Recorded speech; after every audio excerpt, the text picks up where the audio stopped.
Good evening, this is Charles Amirkhanian. Tonight on Ode to Gravity, we'll be dealing with a very new form of music, which I find very, very exciting. It is a genre called interspecies music. For several years, Jim Nollman, San Francisco composer, has been exploring the limits of human-animal communication. Along the way, he's made some highly provocative tapes, one with 3 musicians and 300 turkeys, which we'll hear later on this program. And more recently, he spent a week in Death Valley recording with a colony of kangaroo rats and wild burros. Tonight we'll be talking with Jim, and we'll be listening to his 2 remarkable recordings. The first one with kangaroo rats and wild burros from Death Valley, and the second with the 300 turkeys, recorded in Santa Rosa area. First of all, music with kangaroo rats and burros by Jim Nollman.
That was a composition with kangaroo rats and burros by Jim Nollman, who is our guest this evening on Ode to Gravity. Jim, good evening and welcome to KPFA. Thanks, Charles. How are you tonight? I'm fine, but how did you do that? We went to Death Valley in February, and we spent a week. I went with a filmmaker named Mel Moss, who was also had the tape recorder, and we worked out of his truck. We spent a week in the desert, and every night we'd set up the tape equipment, and the kangaroo rats only come out at night around dusk, and they stay out till about 2 or 3 in the morning feeding. And I would sit right before the gully, in which there was a colony of about 6 or 8 of them, and I would wait for them to begin thumping. Now they have a very elaborate, complex burrow system, and say in a 6-hour span of time, they might come out once or twice, and they would stand over their burrow, which is set up almost like you might imagine a steel drum, one of those Trinidad steel drums, and depending where they would stand on the burrow and begin thumping, they have enormous hind legs and very tiny forelegs. That's why they're called kangaroo rats. They look so much like kangaroos. Depending where they would stand on the burrow and thump, the sound would be different. Say if they stood 3 feet to the left, the sound would be a little deeper than 3 feet to the right. Now I would sit on the floor of the desert. This is Death Valley with totally flat for 50 miles on a side at some points. Nothing except the stars, and so silent that the main sound beside the kangaroo rats when they came out was the sounds inside my head. I could very clearly hear. And I would sit in the desert for, say, 6 hours and wait for them to come out for this 15 or 20-minute percussion music that they would do. And as I say, there were 6 or 8 of them, and when one would begin thumping, another one would begin thumping, say, 40 feet away, and a third maybe 40 feet over on the other side. And for 15 or 20 minutes, there would be this very strange, almost surrealistic thumping going on, and then one of the rats would move to another place in the burrow, and the thumping would drop. The note might drop a whole tone or more. And every night, as I say, I did this for a week. Every night I would try a different instrument. The first night I tried some stringed instruments, the main one being a jan, which is a Korean more primitive form of the koto. I think the koto is the closest instrument. I tried some wood drums, which is played with mallets, but the most successful was thumping on the ground with them. And what I realized is that they probably relate as much to the vibration on the ground as they do to the sound itself. And as I say, over the week's period, every night I'd do this, and there would be nights I'd be almost falling asleep. I remember there was another night when it was raining and a very cold desert, cold night desert. I felt somewhat like an apprentice to some master musician. Sometimes I couldn't quite understand what I was doing there in the first place, trying to get these animals to communicate to me and to feel that we were responding to one another. The reason I went there to begin with is that a year before I'd just chanced to be in the place where these rats were, and I felt that there was a definite response to what I was doing. And by the last night, in fact, the second to last night, the 5th night, I remember getting into a very deep space with them. It was very dark, new moon or something, and they began dancing around me at some point. 2 of them, I could see them, just the movement in the shadows. And I really felt that there was some definite response, although, I think in terms of interspecies music, which is what I call this, is perhaps leading into some kind of animal communication. And at this point, I feel pretty much a beginner, and I'm not sure where or what this communication is, but I feel that I've begun to make some breakthroughs, especially with the kangaroo rats, more than the turkeys, which I did earlier. Kangaroo rats being much, they're mammals, so they're much more sophisticated in their use of sound, I feel. It's interesting. People who are working with computer music also have a very young form, but this one is younger, and in many ways it might even be older. Weren't there people who, in mythology, played music to charm animals, or actually played to animals? Well, the most sophisticated cases I've heard of it are the Eskimos. There's one case in a book by a man named Farley Mowat. It's called The Deer People, and it's about these Eskimos that live up near Hudson Bay, and they live on caribou, pretty much. And Farley Mowat is sitting around a campfire with them one night, and the old Eskimo looks at him and says, in 3 hours there will be 3 white men with 11 dogs showing up at our campfire. And everybody looks at him, yes. 3 hours later, what happens? 3 white men and 11 dogs show up at their campfire. This is way out in the middle of nowhere. And Mr. Mowat looks at the old Eskimo and said, how did you know that? And he said, well, the wolves have been howling for several hours now, saying that this group is going to be coming, and they've been telling me from what direction, and they've been telling me how fast they're traveling, and whether they were white or Eskimo, and how many dogs were with them. And he evidently knew the language, and that sounds really wonderful. So evidently the Eskimos have some communication, and they understand what wolves are speaking. Are there any cases of people playing music with animals that you've come across? No, there are some other musicians who I would call involved in quote-unquote new music who are doing things beside myself, but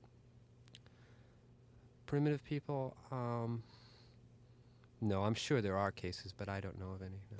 I'd like to ask you one other thing. What sounds did we hear when we heard the recording? Did you do some technical work with the recordings that you made originally in Death Valley?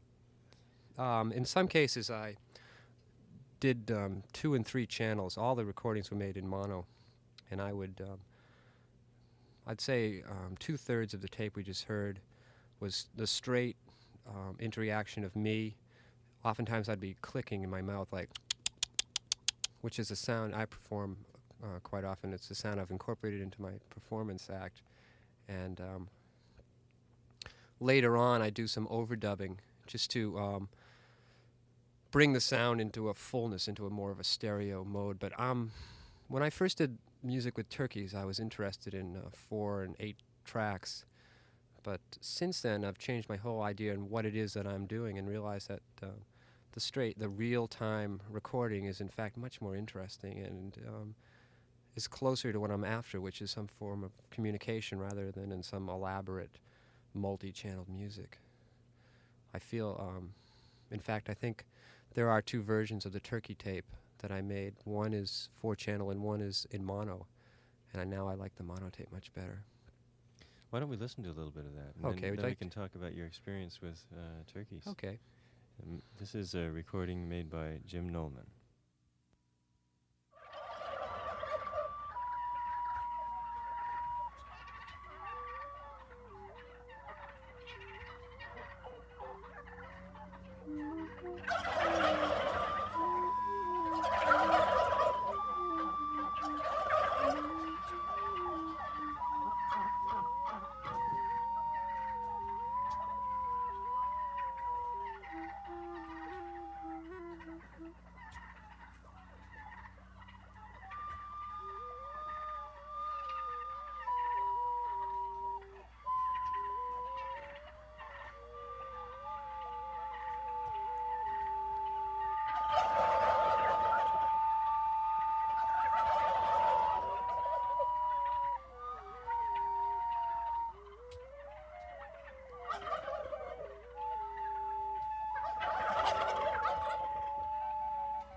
music by Jim Nollman and 300 Turkeys. Jim, Did you ever write string quartets or traditional music? No, I don't know how to read or write music. I never learned that. How'd you get involved in music? I listened and sang since I was, 2 years old or something, and in high school I liked music, and somebody gave me a mandolin once, and I began playing it. Soon I was in a rock band, went to college, and continued playing very heavy blues, and got interested in theater and began playing music for theater and making tape pieces for Shakespeare and the whole gamut of theatrical college productions. Out of college, I began working with dancers and mimes and theater. Never worked in any form where I needed to read or write music. At some point I wrote some songs, but again it was all done with tapes. And one thing that I find interesting now is that the people who seem to appreciate or understand most what I'm doing, both in this mode with the animals and also in my performing, which I do on many different strange stringed instruments, are classical people, which is the most literary of all the forms, and I find the least receptive audience in the rock and roll and the jazz musicians. It's just an interesting sideline. I wonder if maybe some of the instruments you play that are more exotic relate to Renaissance music, and therefore a more cultivated audience thinks that relates to their thing. Well, my main performing instrument now is the vihuela, which is a 16th century instrument, which is still made and performed in Portugal. And of course I have developed a whole different feel on it, which is as close to street music from the gospel singers, of the 30s and the 20s. Also it has a drone, so I guess it's related to Indian music in some form or another. Where do you live now? I live in Bolinas. Do you play out there? Perform out there. I've been performing with a show, putting a show together called Music for Living Creatures, in which I play the tapes. The Kangaroo Rat tape, I also show a slideshow of Death Valley, which I made and comment on the desert, and I have a certain amount of lore from the desert. I've spent a lot of time there. And show a movie of egrets flying, made in the Bolinas Lagoon. And I perform music, songs that I've written, I guess you'd call them contemporary environmental songs. And I perform them mostly on the vihuela, but lately I've even done a few on the guitar, which is an instrument I haven't really done a whole lot of performing on, feeling that there's just so many guitarists and so much guitar music out there. Tell me a little bit more about your work with turkeys. Where did you find 300 turkeys? There's a turkey farm in Santa Rosa called Willy Bird Farms, and it's owned by the Benedetti family, and they were wonderful. They were very helpful to me. Let me come up there and do the recordings. I didn't expect, actually, when I had gone up there to find that many turkeys. I had first learned that turkeys responded. Let me begin by saying that turkeys respond nearly 100% of the time to a certain high pitch above a certain level, and also a volume above a certain level, so that if you play a loud note, they will respond. Now, I had done this in Mexico. This is where I'd first seen the turkeys, the beautiful brown turkeys with the beautiful red throats. And so I was looking for a turkey farm, and I called the Benedettis, and they said, sure, come on out. And I got out there, and there were 300 of male toms in this one pen, and they were wonderful. They answer in unison in this huge wave of sound coming forward and back. But the female turkeys don't do that? That's what they said. No, I've never done the female turkeys. In Mexico, it was the same way. I almost worked exclusively with the toms, and the Benedettis said that they didn't think the females would react. They're not as vocal as the males. Also, the other thing that the males do is, I guess I'd like to call them toms, actually. Let me stop calling them males. The toms also do this elaborate dance. First of all, they drop their wings right flat on the ground, and then their whole bodies begin to shake very fast. Then their tails spread out, and they come forward and back, and I have a feeling that the Appalachian people who wrote the turkey trot, the square dance, really had the turkeys in mind, because you do that very movement in the turkey trot. You're listening to KPFA in Berkeley, 94.1 FM, KPFB in Berkeley, 89.3 FM, or KFCF in Fresno, 88.1 FM. Our guest this evening on Ode to Gravity is Jim Nollman, and Jim is doing some very, very interesting work, which is he calls interspecies music, mainly because he does the music with animals other than humans. And we've heard so far his work with some kangaroo rats in Death Valley and some wild burros there, and just now some 300 turkeys from the Willy Bird Farm outside of Santa Rosa. Well, you say the next project is what, Jim? Well, I've just written a letter to a group called NAPA, National Association for the Preservation of Predatory Animals, which has a wolf preserve up in Doyle, California, hoping to go up there and play and record and possibly film some musicians trying to communicate and make music with the wolves. What makes you think you can do this?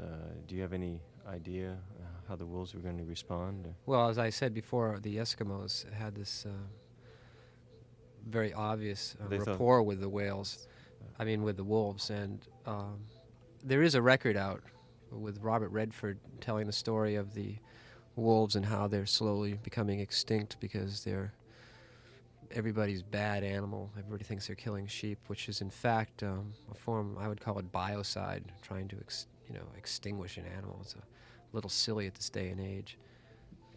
I shouldn't even say silly, but it's actually very sad, but here we are. And the music I've heard on this record with Robert Redford, it's on one side, and on the other side there's wolves howling. It's just a really wonderful sound. It's so rich, and there's no human musicians playing with them. But I think I'd like to go up there and try it, and I'd like to bring the shakuhachi, which is a Japanese end-blown flute, which is one of the instruments I brought out to the desert. I find that the simpler the instrument, the more receptive the animals become. I've done a lot of playing with different kinds of birds out in Bolinas, where I live, and find that the flute and the voice are probably the two best instruments for getting a response. I'm actually trying now to get beyond simple call and response and get into a space where I'm not sure who's leading whom. When I first began the idea, well, let me put it this way. The first case I had of any kind of interspecies communication was in Ohio. I was in a walnut grove. I used to go down there every morning and play ragas to the rising sun. And there were bobwhites down there. And every morning they would come in and begin to, and at some point I would do a figure on my instrument, and it seemed that they would respond to it. Well, every morning got a little more complex, and by the end of the summer, it seemed that they would begin a phrase and I would end it, or they would come in and I would begin a phrase and they would end it, and it was very definitely as sophisticated as I've ever played with a human musician. At the time I didn't have any tape equipment available. And that's probably something I should do, actually go back to a bobwhite grove. What is your major problem in recording animals? Do you have special microphones that you have to use, or?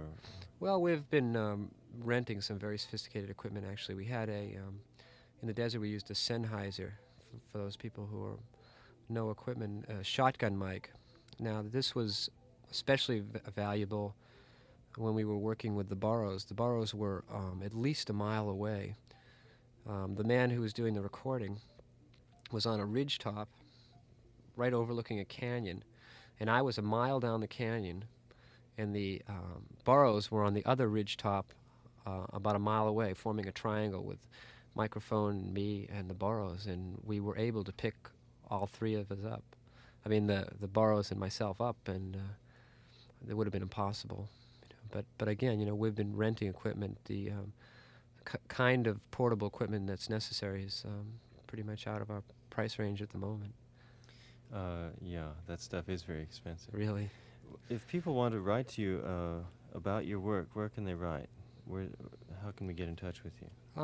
I guess in Bolinas, Box 23, Ocean Parkway, Bolinas, 94924. And the name, of course, Jim Nollman, Nollman. Once again, the address is Box 23, Ocean Parkway, Bolinas, California, 94924, if you'd like to write to Jim Nollman about his work. Well, we're going to listen next to part of Turkey Song, which was first broadcast on Thanksgiving Day over KPFA, and we had a lot of very strong reaction to the piece, actually.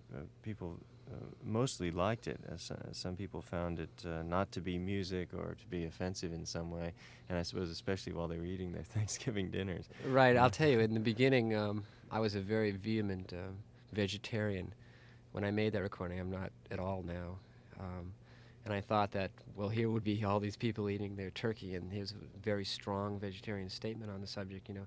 Here you are eating the animals who are serenading you. I don't believe that anymore. I've changed.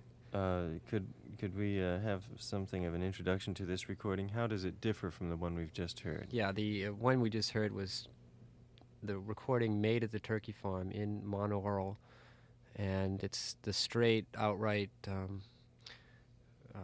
documentation of three musicians playing a Bengali bamboo flute, a pottery flute, Zapotec Indian flute from Oaxaca, and an Indian flute from someplace, you know, a wrapped wood flute from India. And the one that we're going to hear now has been put on, the different monaural tracks have been put on to 4 tracks and then mixed down into stereo so that it's much more dense. At times, the turkeys are just vibrating. There's so many turkeys. As I say, 4 tracks, so at times there are 1,200 turkeys responding. That must be some sort of Guinness Book of Records trip. Okay, let's listen to Turkey Song by Jim Nollman. Frog went a-courtin', he did right, uh-huh, uh-huh. Frog went a-courtin', he did right, uh-huh, uh-huh. Frog went a-courtin', he did right, a sword and pistol by his side, uh-huh, uh-huh.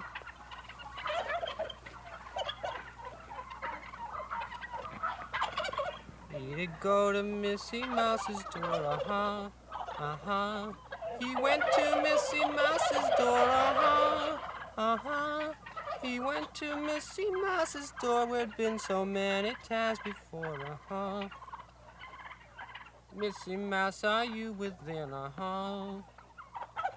Missy Mouse, are you within, uh-huh? Missy Mouse, are you within? Yes, kind sir, I sit and spin, uh-huh. Froggy got down on his knees, uh-huh. Froggy did get down upon his knees, uh-huh. Froggy got down upon his knees, said, Missy Mouse, will you marry me, uh-huh. I'll need my Uncle Rat's consent, uh-huh. I will need my Uncle Rat's consent, uh-huh. Without my Uncle Rat's consent, I would not marry the president, uh-huh. Uncle Rat laughed, shook his big fat sides, uh-huh. Uncle Rat laughed, shook his big fat sides, uh-huh. Uncle Rat laughed, shook his big fat sides to think his niece would be a bride, uh-huh. When Uncle Rat gave his consent, uh-huh. When Uncle Rat gave his consent, uh-huh. When Uncle Rat gave his consent, the weasel wrote the publishment, uh-huh. Next came in the bumblebee, uh-huh. Who came in but the big bumblebee, uh-huh. Who comes in but one bumblebee who danced a jig with a 2-legged flea, uh-huh.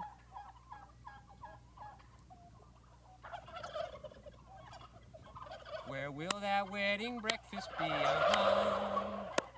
Where will that wedding breakfast be? Uh-huh. Where will that wedding breakfast be? Way down yonder in a big hollow tree. Uh-huh.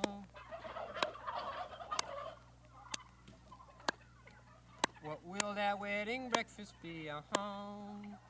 Oh, what will that wedding breakfast be? Uh-huh. What will that wedding breakfast be? 2 green beans and a black-eyed pea. Uh-huh.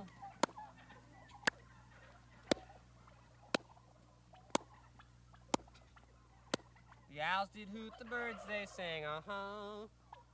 The owls did hoot, the birds they sang. Uh-huh. The owls did hoot, the birds they sang, and through the woods the music rang. Uh-huh. They all went sailing across the lake. Uh-huh. They all went sailing across the lake. Uh-huh. They all went sailing across the lake, where they all got it by a big black snake. Uh-huh.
This is Turkey Song by Jim Nollman with 300 tom turkeys at the Willy Bird Turkey Farm in the hills outside of Santa Rosa. Jim, do you have any particular use for this music, or is it art for art's sake? No, actually, there are two separate, and I feel as the work develops, very important uses for human beings, or lessons that human beings can learn from this. The most immediate use is that in order to do this music, to play it, one must first put one's head in the place of being treating the animal as a musical partner, equal. Because actually what I'm doing is playing jazz with these animals. We're improvising together, and whether they're coming from the same, whether they're listening to the music the same as myself is pretty arbitrary, in fact. And it brings me to the idea of the way primitive people used a totem. They thought of an animal as a kin. They would take an animal as a kin. And therefore the animal would become their equal. Therefore they would be able to live with the animals in harmony. This was especially true when, say, the American Indians, or I'll use the American Indians example, living in the forest where there were animals all around them. Now what we've done is we've banded together and we've made cities and become urban, and that whole social thing that human beings have done over the past, say, 10,000 years. And we've gone away from the rest of the body of living creatures, and I think it's about time that we stopped. Well, I'm sure this is what the ecology movement hopes to do, is stop treating the animals as inferiors, because in fact, what is it that we have beside a larger brain? And in fact, our larger brain is pretty much not turning into the wonder drug that it was always purported to be. So interspecies music could be the beginning of a way of treating animals as equal, because you can't play music with them unless you're going to be equal. This is what all musicians pretty much do with all other musicians, which is one of the great values of music to begin with, to play music. So we treat the animals as equals, so we are no longer their superiors. We are, in fact, their equals. The second use, and this is a little far-fetched at this time, but I think as people hear more of this music, and as, say, other musicians and composers and others begin to try it with other animals, and maybe have much greater success than I have, or much more obvious success. And that is, try to imagine this developing now, and in 20 years, well, maybe that's even too long, maybe 10 years, interspecies music becomes an alternative to the biocidal recreation of hunting. And instead of going out into the wilderness and shooting your 10 ducks, and look at all these ducks I've killed. Isn't that wonderful? Let's go home and eat all these ducks. Instead, you go out into the wilderness and you sing with the ducks. Again, as I say, your average duck hunter is going to say, "Are you kidding? What is this man saying?" But as I say, it's just beginning, and I don't know where this is going to go. But what if it did become an alternative to hunting? Why not? Music is pretty much, or let me put it this way, not even music, but media is pretty much an American ersatz religion at this time. This is just Marshall McLuhan speaking, I suppose, as much as myself. And I can imagine it. Let me just say that for now. I could imagine if this continues, and as I say, since I started doing it, there are now 3 other musicians and composers in the Bay Area who are doing other work in this area. And who knows where it will go.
Well, now we move to the Death Valley situation once again, and we're no longer listening to Turkey Song. This is Jim Nollman playing a koto. And what sort of response did you get when you played? Well, actually, the koto was not anywhere near as successful as just thumping on the ground with him. Although, you know, from a human musical aesthetic, it's probably much more interesting. Although I apologize for the hiss, which was something that resulted from the cross-blending of different sophisticated equipment, not perfectly matched. But I remember sitting on the floor of the desert, and for one night for about 5 or 6 hours, and for about 10 minutes, the kangaroo rats came out and did respond to the koto. It's actually a chan, which is very similar to the koto, but a little more primitive, I would say, not quite as classical an instrument. Same kind of zither type of instrument. If you'd like to talk to Jim Nollman, we have telephone lines open at 848-4425. 848-4425. If you'd like to call up and maybe ask him something about his research or mention your opinion of the music that you've heard tonight, you'd like to ask any questions at all, dial 848-4425. If you're outside of our area code, you'll have to dial 415. And I'm sure Jim would like to answer any questions that you might have. Let's see, Jim, I think we have somebody who'd like to talk to you. Hello? Hi. Would you like to speak? One of the most interesting musical experiences I ever had was playing a duet with a dog. And I was playing a harmonica. And it was at this outdoor party, and so this dog was caught up in all these sort of festive vibrations, and he just came walking up to me and started baying. And we did this duet together with the harmonica and the dog's baying, and it was one of the most fascinating things that ever happened to me musically. Have you done any work with dogs, Jim?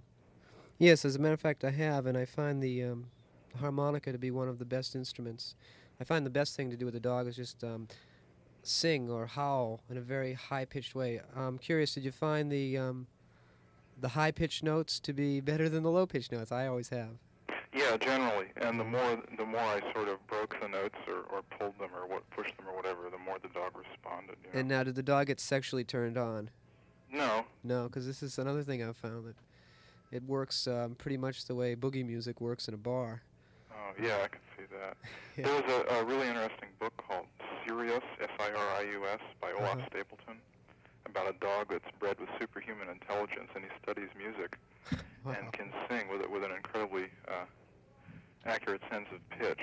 And he learns all this tremendous operatic music, and then he gets really fed up with it, and so he just goes kind of off by himself and sits on the hillside and is just playing around with this incredible musical gift that he has. And the author comments that his sounds were remarkably like the baying of a dog, which I thought was kind of neat. Well, there is I don't know who wrote it, but I have heard that there is actually a symphony written in which a dog is one of the parts. And I have met a man whose dog was used in the symphony, in one of the productions of it, I guess. That's incredible. Yeah. Anyway, I just wanted to make that comment about the singing dog, because it was the duet, the interchange between myself as a musician and the dog. And as a musician, is one of the best sort of jams that I've ever had. Thank you very much for your call. If you'd like to talk to Jim Nollman, 848-4425 is the number. Hello, you're on the air. Oh, hello. I was fascinated by your music with the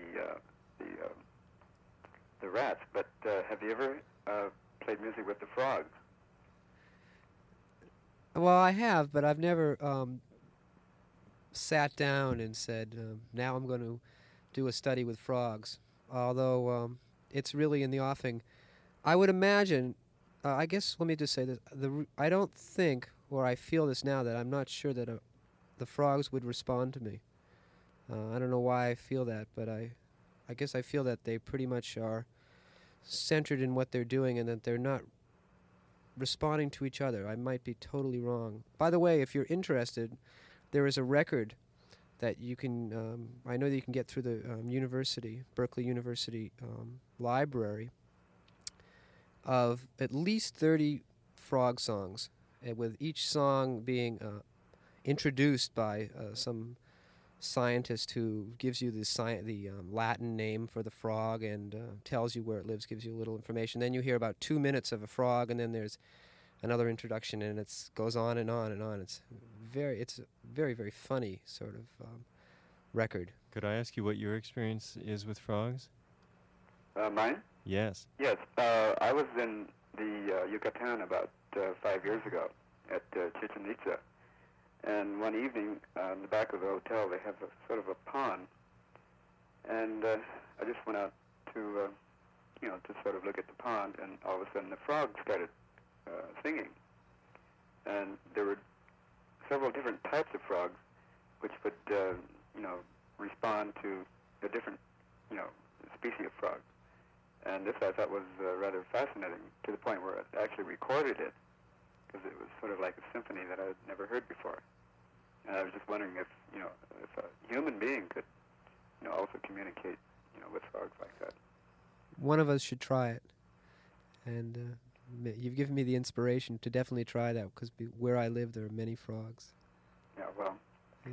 Thank you for your I'm comment. going to write to you and, let you listen to this recording. Oh, I'd love to hear it. Okay. I'd really do that. Thank you. Mm-hmm.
Once again, the number, if you'd like to talk with Jim Nollman, the composer of Turkey Song, who's in the studios this evening at KPFA, the number is 848-4425. You're listening to KPFA in Berkeley, 94.1 FM, KPFB in Berkeley, 89.3 FM, or KFCF in Fresno, at 88.1 FM.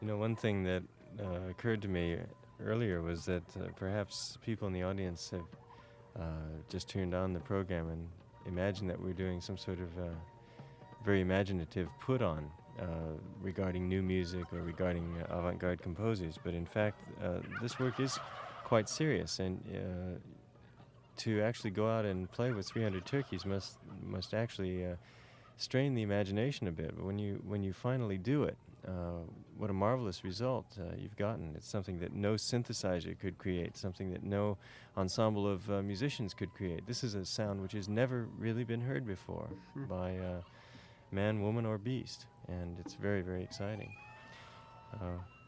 848-4425 is the phone number if you'd like to talk to Jim Nollman. I think this is probably be very interesting to get some sort of response from people who didn't like the music that they've been listening to, and maybe would like to comment on why the music turned you off. So if you'd like to comment about that, give us a phone call, 848-4425, and the area code is 415. Jim, the turkey song, we've had a number of people calling and asking if it would be on a record or if it's available commercially. Have you sold copies of the tape, or what do you do when people ask for it? No, I would like to make it available. Nobody's asked me to or made it possible to make it available, but it's here, and I imagine at some point it will be made available with other recordings as I continue to collect them.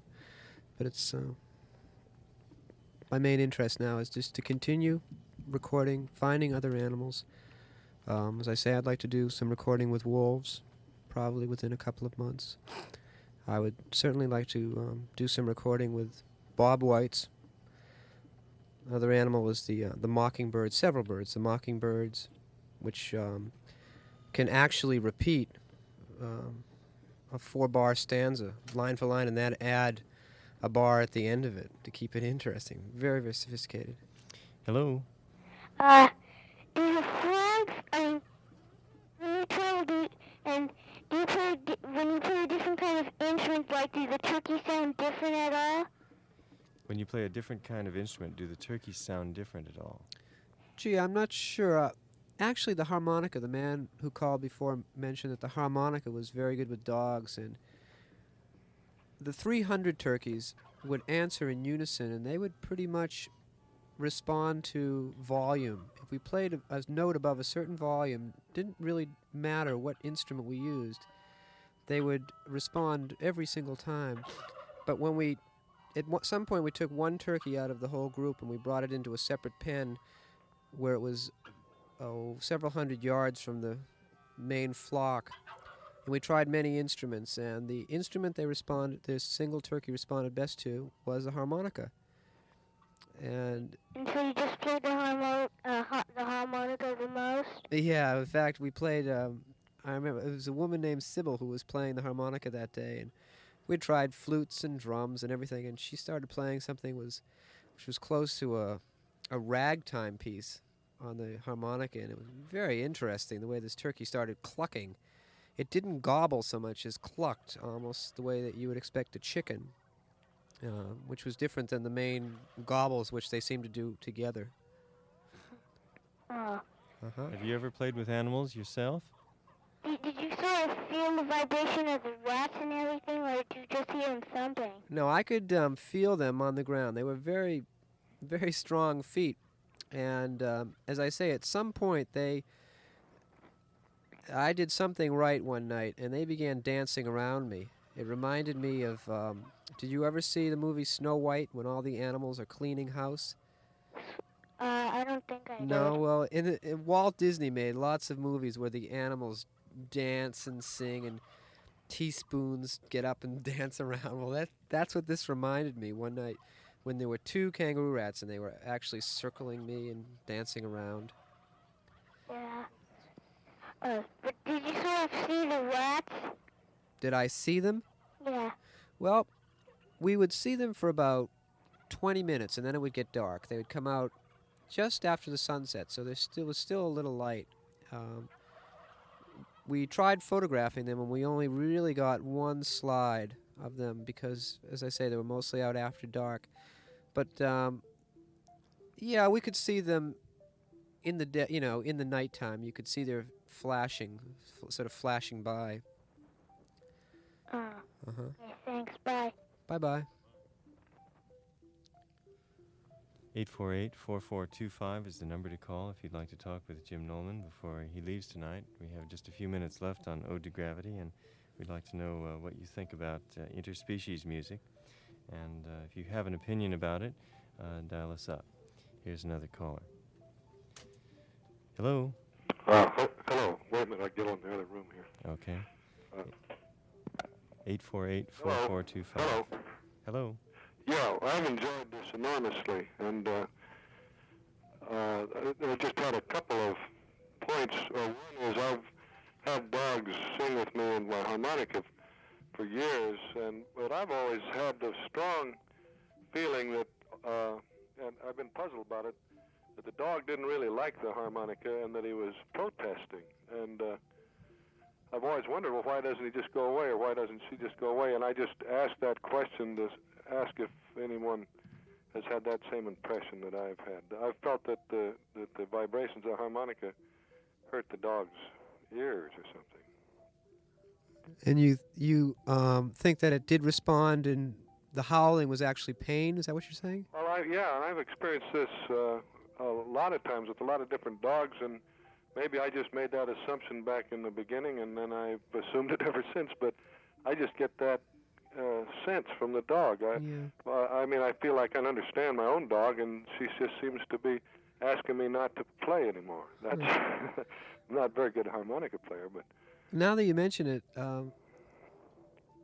that seems right in some of my own occasions, and I have found that the dog responds most, what should I say, joyously. It's hard to begin to use those sort of emotions, but strongest when I would just be singing with a dog.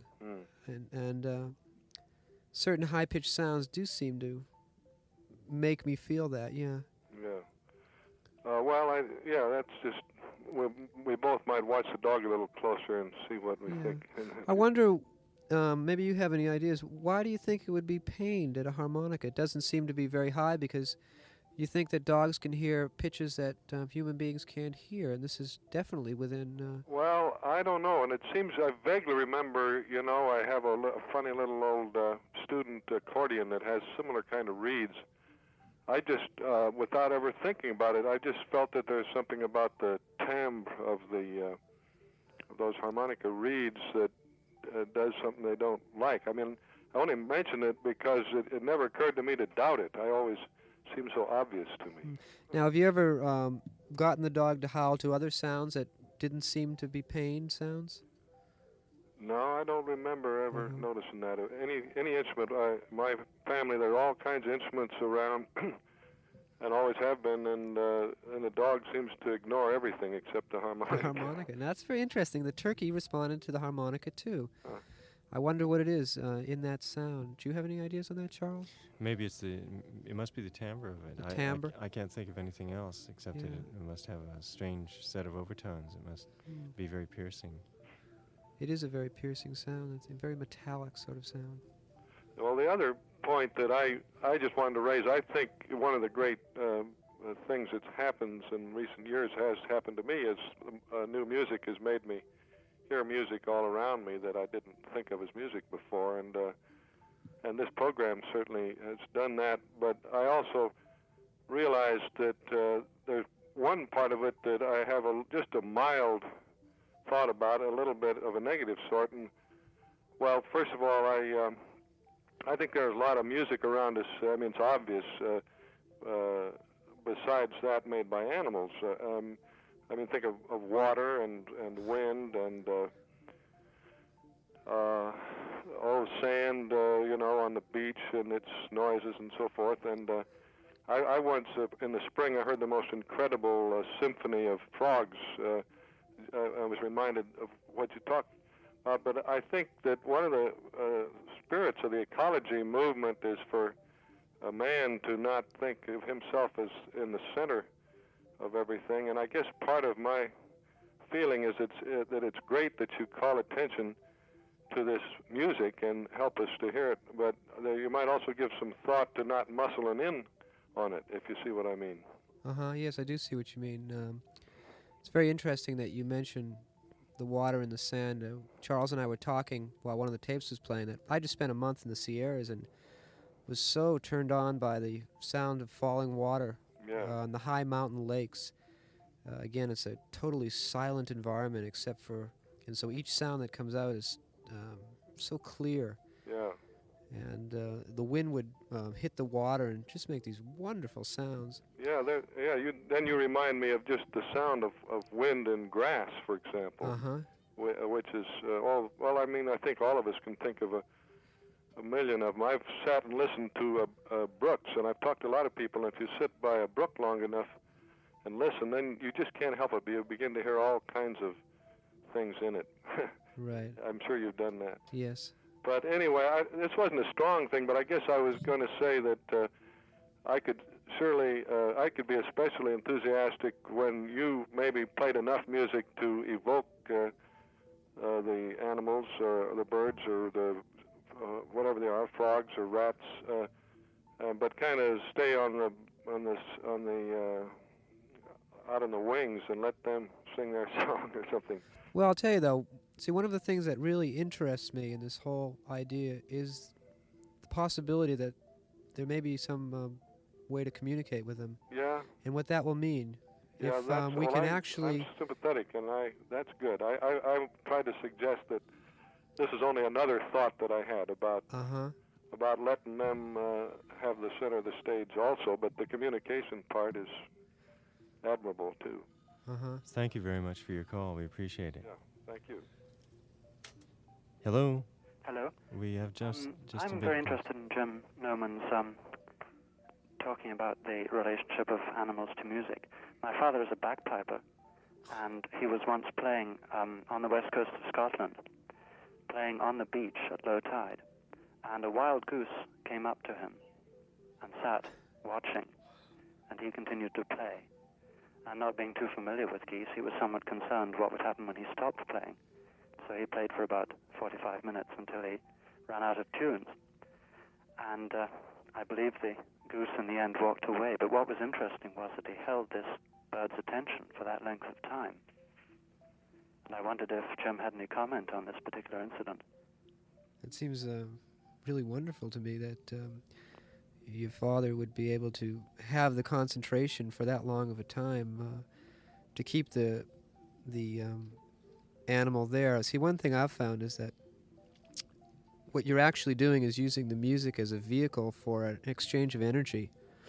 I realize I'm getting into almost a cosmic explanation of what I'm doing.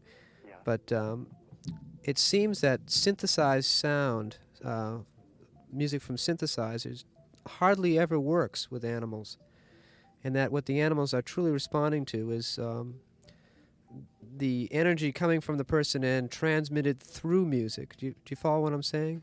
Yeah, because...